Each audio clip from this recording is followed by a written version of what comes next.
The river is definitely a living entity within our community. It is not some place to just come to, you know, it is alive and well and thriving. When you hear the wind whisper through the trees, it's telling a story. I hear the river say, I know your ancestors that you didn't know. I was here for them then, and I'm here for you. As Native people, we all have a really deep connection to land, to place. Here in North Carolina, all of our tribes are situated around water, and so we have our own waterways that we have these deep relationships to. The news about what's happening in the Coharie River is spreading, and it's such an example of what we can do when we reclaim relationship to these spaces. There's people coming from all over the country coming to the river now. 2011, I became the tribal administrator for the Coharie tribe for the second time. One of our elders, 80-some years old, she said, what about our river? She didn't say, what about the river? She said, what about our river?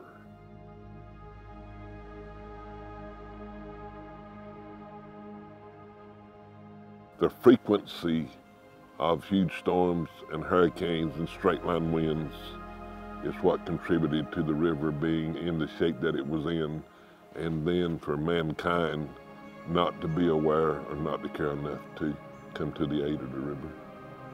How do you clean out a river?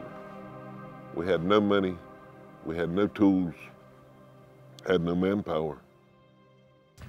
But my pride comes from our resilience, our indigenous knowledge and ability to make a way where there is no way, and not giving up from maintaining our hope.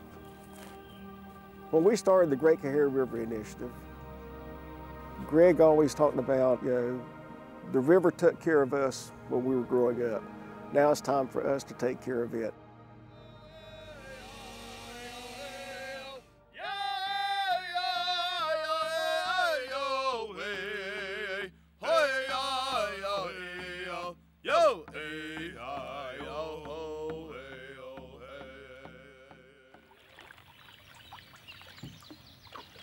I'll never forget the day Philip called me and said, hey, I've got something for you, and I want you to tackle it.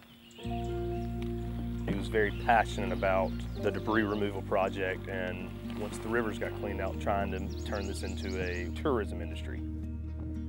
Our guided kayaking services is called Coharie Downriver Explorations. You get to go through the Culture Center and see where we powwow, and our museum of artifacts, and our, all the activities that we have at our tribal center. And then you get to go down the Coharie River and experience that with a Coharie guide.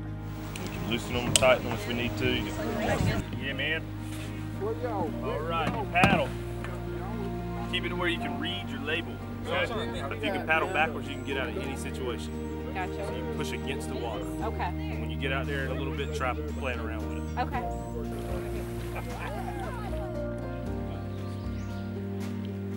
Once all the logistics get ironed out and you're in that water, nothing else matters.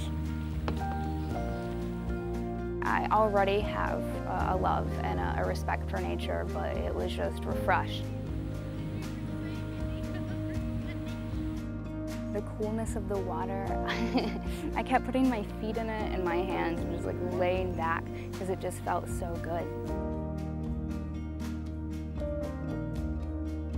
It was beautiful, and they encouraged you to see that beauty and sit in it and appreciate it, which is not something I've ever had on other recreational, like rafting or tubing trips. Because I was in such a fast kayak, I was often like up front with a lot of the tribal members. The way that they just included me in conversations made me feel like really welcome. I didn't feel like a tourist, I felt like a guest. When you're paddling this river with the Coharie, right, as opposed to just paddling it by yourself, it's such a deeper experience to be in relationship with the people who are in deepest relationship with this water, with this land. Just to understand that deep connection launches so much more understanding of each other as people, understanding of our history, understanding of just the importance of protecting these spaces. I would invite everybody to come to the Coharie River.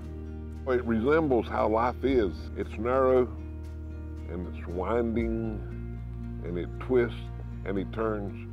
Around every curve is a new adventure. To take your Coharie River tour, visit peoplefirsttourism.com/Coharie.